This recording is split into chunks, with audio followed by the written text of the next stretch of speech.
Everyone, कैसे हो आप लोग। Good morning. तो अभी गुड मॉर्निंग का ही टाइम है, सुबह के बज रहे हैं 10। मैंने देखा अनीता जी का वीडियो।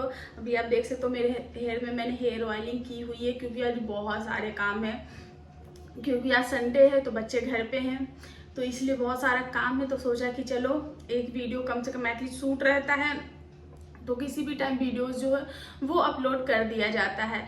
अगर वीडियो शूट नहीं होता, काम में उलझी रहूंगी तो इसलिए सोचा कि चलो अपना एक रिएक्शन देती हूँ। तो अनीता जी के टॉपिक पे मैं ज़्यादा तो नहीं बोली हूँ, ज़्यादा क्या मैंने कोई भी वीडियो इस चैनल पे नहीं बनाए हैं। तो मैंने सोचा कि चलो एक वीडियो बनाते हैं अनीता जी के ऊपर, क्योंकि अनीता जी ने आज शुरू से लेकर अंत तक कुछ बातें हैं जो कि बताई है, और जो भी एलिगेशन अनीता जी के ऊपर लगाए गए थे उनकी नंदों द्वारा, उनकी नंदों के लिए भी लगाए गए थे, तो उन सब पे अनीता जी ने अपना कंफर्मेशन जो है वो दिया है और बताया है कि क्या क्या चीज़ें हुई थी, कैसे हुई थी। और साथ ही अनीता जी ने ये भी बोला कि मेरे चैनल पे उस टॉपिक से रिलेटेड उनसे रिलेटेड कोई भी कमेंट्स ना किया जाए। तो बात करते हैं। तो सबसे पहली बात कि उनकी नंद आई थी और उनकी नंद पे भी एलिगेशन लगाया गया था कि नंद जो है वो इसलिए अनीता जी का साथ देती हैं क्योंकि अनीता जी उनको पैसे देती हैं और पैसों की वजह से उनकी नंदे जो है वो उनका साथ देती हैं। तो उस पर उन्होंने जवाब दिया है और उनकी नंदों ने भी बोला है कि क्या आप लोग अपने रिश्ते पैसों की वजह से निभाते हो, क्या पैसों की वजह से ही आपके रिश्ते हैं। तो ये बातें तो डेफिनेटली मैं भी कहना चाहूँगी कि कोई भी रिश्ता होता है वो दिल से निभता है, कोई भी रिश्ता पैसों से नहीं निभता है।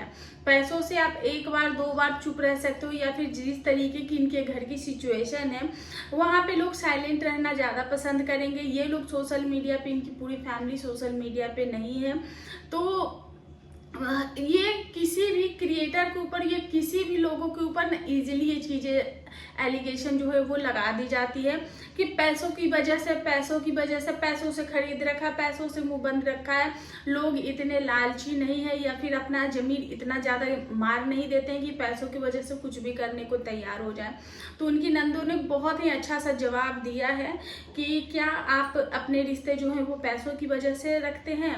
और साथ में उन्होंने ये भी बोला कि वो जो पैसे थे वो इनके खुद के पैसे थे जो कि उनके बाबूजी ने दिया था।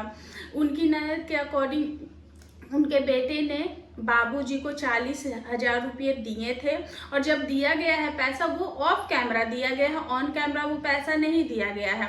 और जब उनके पापा का कुछ पैसा आया था, कुछ जमा में, उन्होंने बताया जैसे कि उनका शायद पेंशन आता है, तो उनका जमा में कुछ पैसा आया था, तो उन्होंने अपने बेटी का जो पैसा है, अपना नाती का जो पैसा है वो उन्होंने रिटर्न किया था। वो भी 30,000 रुपया रिटर्न किया और 10,000 के लिए बोला हमसे नहीं हो पाएगा। तो वो पैसा जो है वो ऑन कैमरा दिया गया था। सबसे पहली बात तो मैं ये कहूँगी कि अगर आपका कुछ है तो आप जो ऑफ कैमरा रिश्ते उनको आप ऑफ कैमरा ही निभाओ, ऑन कैमरा रिश्ते निभाने की जरूरत नहीं होती है और हर चीज कंटेंट नहीं होता है। क्योंकि बहुत सारे लोगों का मैंने बहुत सारी चीज़ें देखी, वो आपको वीडियोस जब आप चलेगी तब आप देख लेना। तो मुझे ये चीज़ें लगी, और जब उनका पैसा था तो वहाँ पे क्लियर करना था कि बाबूजी ने इनसे पैसे लिए थे तो ये दीदी का पैसा तो इनको दिया जा रहा है।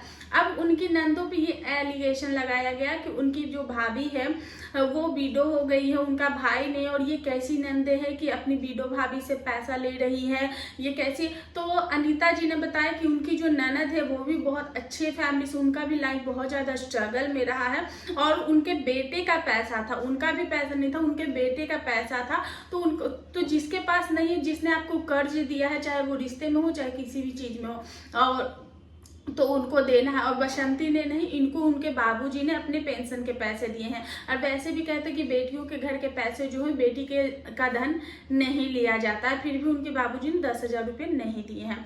तो इस पे उन्होंने अपनी नाराजगी दिखाई, और साथ में उनकी नंदों पे ये भी एलिगेशन लगाया गया कि कैसी फैमिली है, सिर्फ एक ही का साइड लेती है, इनको चाहिए कि दोनों फैमिली को जोड़ के चले, दोनों फैमिली को जो है वो दोनों परिवार को मिलाने की कोशिश की जाए। तो उस पर उन्होंने बोला कि क्योंकि वो खुद भी सरपंच है, जो अनीता जी की ननद है वो खुद भी सरपंच है, लेकिन उन्होंने बोला कि इस घर के जैसे सिचुएशन है, इसमें कोई कुछ नहीं बोल सकता, कोई भी चीजें सुधार भी नहीं सकता है।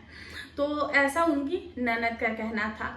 उसके बाद एक बात आती है कि आखिर जो दादाजी हैं, क्योंकि बेसिकली दादाजी की वजह से ही इन दोनों देवरानी जेठानी में सोशल मीडिया पे इतनी ज़्यादा भिड़ंत है, इतनी ज़्यादा चीज़ें कॉम्प्लिकेटेड हो रही, क्योंकि दादाजी की वजह से अनीता जी पे एलिगेशन लगते हैं, दादाजी की वजह से अनीता जी को ट्रोल किया जाता है। बसंती के जो भी सपोर्टर हैं और या फिर जो भी लोग हैं वो उनको सपोर्ट करते हैं कि आप दादाजी को देखते नहीं हो, दादाजी की आप हेल्प नहीं कर, तो बसंती अकेली है फिर भी वो दादाजी को ऐसे कर रही है वैसे कर रही है, जो भी कहना है।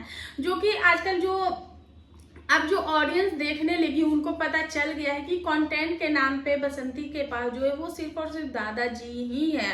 और दादाजी का इस पे ये कहना है, क्योंकि जब पंचों से पूछा गया कि पंचों ने पूछा कि उनके दादाजी से कि आप सिर्फ एक ही बहू के पास क्यों रहते हो, दूसरे बेटे के पास, दूसरे बहू के पास आप क्यों नहीं रहते हो। तो उस पर दादाजी ने बोला कि ये वो लोग भरा पूरा परिवार है, उनका अच्छा वो पैसे से भी स्टेबल है, मतलब पैसे भी उनके पास है, और ये जो बसंती है इसका तो पति भी नहीं है और इसका कोई आगे पीछे देखने वाला नहीं, ये कमजोर है, ये गरीब है। तो मेरे जो पेंशन के पैसे आते हैं वो, सॉरी गाइस थोड़ा सा नॉइज जो है इग्नोर करना, तो उनके जो पेंशन के पैसे वो उनको देना चाहते हैं, वो उनको सपोर्ट करना चाहते हैं और वो उनके साइड ही रहना चाहते हैं, ये बोला गया था।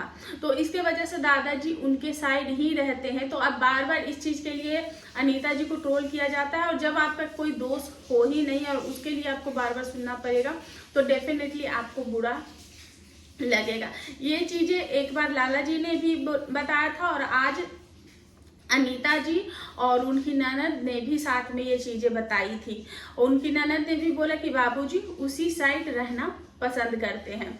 तो उसके बाद एक और एलिगेशन लगाया गया कि अनीता जी और लाला जी के ऊपर कि जब उनके भाई का यानी कि बसंती के पति का देहांत हुआ था तो लाला जी और अनीता जी कहाँ थे।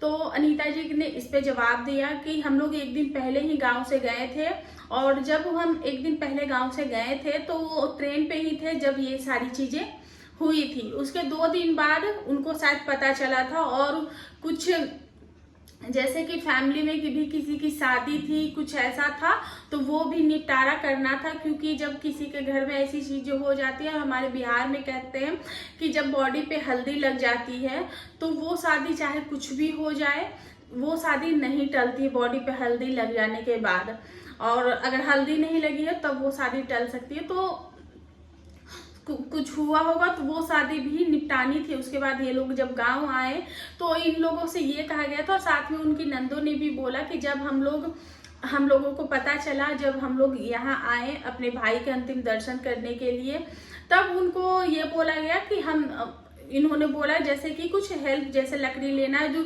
क्योंकि जिस वक्त क्रियाक्रम करने होते हैं उस वक्त जो भी उनके अंतिम संस्कार के लिए चीजें चाहिए होती हैं तो डेफिनेटली उसमें भी पैसे तो लगते ही हैं। तो जब इन चीजों के लिए बोला गया था तो बसंती ने दादाजी से ये कहलवाया कि हमें किसी की मदद नहीं चाहिए, हमारे पास पैसे हैं, हम अपना कर लेंगे, ये लोग आज कर देंगे, कल को मेरे पे हंसेंगे, इसलिए हमें किसी का भी एहसान नहीं चाहिए। एक औरत जिसका पति इस दुनिया में नहीं है और उसका पूरा का पूरा दुनिया जो है वो लुट गया है, उस वक्त हमने कुछ चीजें देखी कि उस वक्त कंटिन्यू व्लॉगिंग जो है वो चल रही थी। एक बच्ची जिसके सर पर से उसके पिता का साया हट जाएगा, एक औरत जिसके पति इस दुनिया को छोड़कर चले जाएंगे, उस औरत की दुनिया जो है वो लूट जाती है। और उस सिचुएशन में कोई व्लॉगिंग कैसे कर सकता है, मुझे ये चीज़ इसमें ऐड ऑन करनी थी। मुझे ये चीज़ें थोड़ी सी अजीब लगी है, जो लोग सिंपैथी दिखा रहे हैं और उसके बावजूद ये बोलना, क्योंकि उस वक्त इंसान को कुछ पता ही नहीं होता है कि इंसान क्या करे, लेकिन उस वक्त ये बोलना कि मुझे किसी का एहसान नहीं चाहिए और मुझे किसी से कुछ मतलब नहीं रखना है, मुझे किसी से एहसान चाहिए ही नहीं तो ये लोग बाद में हमें सुनाएंगे, मेरे पास पैसे, मेरे पास बहुत पैसे हैं, मैं अपना कर लूंगी। दादाजी से ये कहलवाया गया तो इनकी नंदों ने भी कोई हेल्प नहीं की। तो जब सामने वाला बंदा आपसे कोई हेल्प चाहता ही नहीं, जब सामने वाला बंदा आपसे कोई हेल्प ही नहीं ले रहा है, तो आप आप खुद भी हेल्पलेस हो जाते हो, आप चाह के भी कुछ नहीं कर सकते हो, क्योंकि उनके पति पे, उनके पिता पे, उनके बच्चे और बसंती जी का हक है। तो जैसा वो कहेंगे वैसा ही होगा। तो ये बातें बोली गई। फिर उन्होंने, अनीता जी ने भी एक बात बोली कि जब हम लोग यहाँ आए, बातें हुई, सारी चीजें लाला जी से बोला गया, तो लाला जी को बोला गया कि आपको इन चीजों में इन्वॉल्व नहीं होना है, उनका मैटर है, वो सब चीज अपना देख लेंगे, आपको इसमें इन्वॉल्व नहीं होना है। फिर हमारे यहाँ जिस दिन सर मुड़वाया जाए तो उस दिन बोलते हैं 10 करम बोलते हैं। तो 10 करम वाले दिन भी लाला जी ने पूछा कि कैसे, दादाजी से पूछा कि कैसे कैसे क्या चीजें होंगी, क्रियाक्रम कैसे किया जाएगा। तो उसमें दादाजी ने बोला कि उधर से बोला गया कि कुछ भी नहीं करने के लिए, और तुम अपना से बाल मुड़वा लेना बस, और कुछ नहीं करना है। तो जिसमें लाला जी ने बोला कि वो मेरा भाई था, तो हम सिर्फ क्या यहाँ बाल मुड़वाने आए हैं, तो फिर हम आए ही क्यों हैं? जब बाल ही मुड़वाना है तो इंसान कहीं भी मुड़वा लेगा, फिर यहाँ आने का क्या ही मतलब बनता है। फिर अनीता जी के अकॉर्डिंग उन्होंने जबरदस्ती उनकी बसंती के मर्जी के खिलाफ जाकर जो चीजें इनको करवानी थी इन्होंने करवाई, और जो भी करना था उनके क्रियाक्रम में उन्होंने किया। फिर एक एलिगेशन लगाया जाता है मच्छी वाली बात पे कि जिस दिन मेरा पति इस दुनिया से गया था, मतलब कि 13 दिन बाद, तो 10 करम के बाद हमारे यहाँ बिहार में, जो लोग बिहार से हो उनको पता होगा कि जब ब्रह्म भोज होता है, 12 दिन में ब्राह्मण को भोज कराया जाता है, जो कि ब्राह्मण को खिलाया जाता है, गांव समाज को खिलाया जाता है। तो इन्होंने बताया कि वो एक अकाल मृत्यु थी, जिसके कारण गांव के लोगों ने भी नहीं खाया, जो भी थे ब्राह्मण और कुछ जो घर के लोग थे उन्होंने ही अपना मुंह जूठा किया था। तो वो उन्होंने बताया, और साथ में उन्होंने बताया क्योंकि 13वें दिन क्या होता है, पीपल में जल डलाता है। बिहार के जो लोग होंगे, यूपी बिहार, यूपी का साइड का मुझे नहीं पता, मैं अपने प्रॉपर बिहार की बातें बता रही हूँ। तो उस दिन जल ढारा जाता है पीपल के पेड़ में, और जैसे ही जल ढारता है तो कहते हैं पितर की आत्मा की जो शांति हो जाती है उसी वक्त हो जाती है, और सारे कर्म से आप छुटकारा पा लेते हो। उस दिन मच्छी बनाया जाता है, क्योंकि उस दिन मंगल रहे, बृहस्पति रहे, नवरात्रा रहे, कुछ भी रहे, जो लोग नॉनवेज खाते हैं वो लोग बनाते हैं। और जब नॉनवेज उसी दिन बनता है, नॉनवेज में ये नहीं कि चिकन या मटन बनेगा, नहीं, सिर्फ और सिर्फ उस दिन मच्छी बनती है, और उस दिन शुभ माना जाता है। हमारे यहाँ जब शादियां होती है तब भी मच्छी बनाई जाती है, क्योंकि वो शुभ माना जाता है। और जब इस तरीके के जो कार्य होते हैं तो उसमें भी 13वें दिन मच्छी बनाई जाती है। तो उनकी ननद के अकॉर्डिंग कि उन्होंने ही बोला था कि मच्छी ले आओ, मच्छी बना लेते, सब कोई खा लेगा, तो फिर सब दिन खाने का हो जाएगा, क्योंकि जो लोग नॉन वेजिटेरियन लोग हैं वो लोग नॉनवेज खाते ही हैं। तो 13वें दिन नॉनवेज बना था, तो वो कोई खुशी से या पार्टी नहीं करते। हमारे घर में भी चीजें हुई हैं, हर किसी के यहाँ ये चीजें होती है, फेस करता है हर कोई इंसान, क्योंकि यही दुनिया का जो आखिरी सत्य है वो यही है, जिंदगी और मौत। तो उन्होंने इन चीजों के लिए भी बताया कि हमने कोई पार्टी नहीं मनाई और जिस तरीके से चीजें की गई। फिर अब बात कर लेते हैं कि आखिर ये जो कंट्रोवर्सी हुई है अनीता जी और बसंती के बीच में, जो चीजें इस वक्त हुई है, इन दिनों हुई है, वो कहाँ से स्टार्ट हुई। तो बसंती जी के अकॉर्डिंग कि, और लाला जी के अकॉर्डिंग कि गोल्डी जो थी बसंती जी की बेटी, वो वीडियोस बना रही थी जब लाला जी और दादाजी आपस में बात कर रहे थे।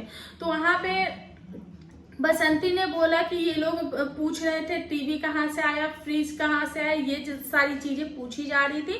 तब वहां पे गोल्डी ने बनाया था वीडियो, वो भी बसंती के अकॉर्डिंग, बसंती के कहने पे ही गोल्डी ने, जब यहाँ से इनकी बातें शुरू हो गई थी तब वीडियोस बनाई गई थी। वहीं अनीता जी ने जो बातें बोली हैं उसमें ये बताया गया है कि जब ये लोग आए थे, लाला जी और दादाजी आपस में बैठे थे, तो दादाजी ने खुद ही बोला था कि पहले वो जो दवाई खाते थे आयुर्वेद वाला, उनसे उनका सब कुछ बहुत अच्छा चल रहा था। उसके बाद बसंती ने ही बोला कि जो दादाजी, जो आप मतलब कि ये दवाई ने करा के दूसरा दवाई उन्होंने करवाया, अंग्रेजी दवाई, और उससे जब वो अंग्रेजी दवाई खाने लगे तो उनकी बॉडी जो है वो शूट नहीं कर रही थी, जिसके कारण वो लोग दादाजी जो है वो चक्कर खा के रास्ते में गिर गए थे। अब रास्ते में गिर गए तो लोगों को ये चीज़ें पता चली और लोगों ने जब देखा तो इनमें से कुछ उनके सब्सक्राइबर थे जिन्होंने देखा कि दादाजी गर्मी की वजह से रास्ते में गिर गए हैं, तो उन्होंने कूलर के 9,000 रुपये दिए और बोला घर में कूलर लगवा लेने के लिए। तो ये चीज़ें बताई गई थी। तो और जो गोल्डी है वो वीडियो शूट कर रही थी, तो वहाँ पे लाला जी ने गोल्डी को बोला कि तू ये वीडियो क्यों शूट कर रही है, और ये सारी बातें हुई। और बसंती के अकॉर्डिंग वहाँ पे बसंती का जो फ़ोन है वो गोल्डी से उनका फ़ोन छीना गया, बाकी तमाम चीज़ें। लेकिन मैंने अभी प्रॉपर उनका वीडियो नहीं देखा है, क्योंकि ये जो चीज़ें हैं वो बहुत ज़्यादा फैमिली के बीच की बातें हैं और ये बहुत ज़्यादा मैस कर रहे हैं ये लोग। और बसंती के लिए मैं इतना कहना चाहूँगी कि ये छोटी छोटी जो चीज़ें हैं वो सोशल मीडिया पे लेकर आना और किसी नाम वाले इंसान को बदनाम करना बहुत ही आसान हो जाता है, क्योंकि सोशल मीडिया एक ऐसी चीज़ है जहाँ आप गरीबी दिखा दो तो लोग क्या करते हैं ना कि लोग आपको सिंपैथी ज़्यादा देते हैं। जब आप गरीबी दिखा दो, लाचारी दिखा दो, मेरा पति नहीं है, मैं इतनी गरीब हूँ, मैं ऐसे हूँ, मैं वैसे हूँ, तो लोग बहुत ज़्यादा आपको सिंपैथी देते हैं। लेकिन लोगों को के अंदर कोई झांक कर नहीं देखता। कई बार ऐसे होते हैं कि गरीबी का भी लोग बहुत ज़्यादा फायदा उठाते हैं कि हम गरीब हैं, हमारे साथ तो ऐसा हो गया, लेकिन कहीं ना कहीं बीज वही लोग बो रहे होते हैं। तो हमें कुछ नहीं पता है कि सच क्या है, झूठ क्या है। जो लोग ये लोग सोशल में और अपनी साइड से कोई भी अपनी अच्छी बातें ही बताता है, अपनी बुराई अपने मुंह से कोई भी नहीं करता है इस दुनिया में, चाहे मैं हूँ चाहे कोई भी है। तो बसंती ने अपना साइड रखा था और अनीता जी ने एक अलग ही पहलू से चीज़ों को दिखाया। और जहाँ तक मुझे लगता है कि बसंती को डॉलर का जो है वो चस्का लगे, क्योंकि डेफिनेटली कंट्रोवर्सी होती है तो व्यूज बढ़ते तो डॉलर बढ़ते, आपका नाम होता है। और मुझे एक चीज़ यहाँ पे शायद मैं गलत भी हो सकती हूँ, तो आप लोग अगर बसंती या फिर अनीता जी के सपोर्टर हो तो कुछ चीज़ों पे मुझे प्लीज़ बता देना अगर आप लोगों तक मेरी वीडियो जा रही तो, क्योंकि मैं इनके वीडियोस जो है वो रेगुलर नहीं देखती हूँ।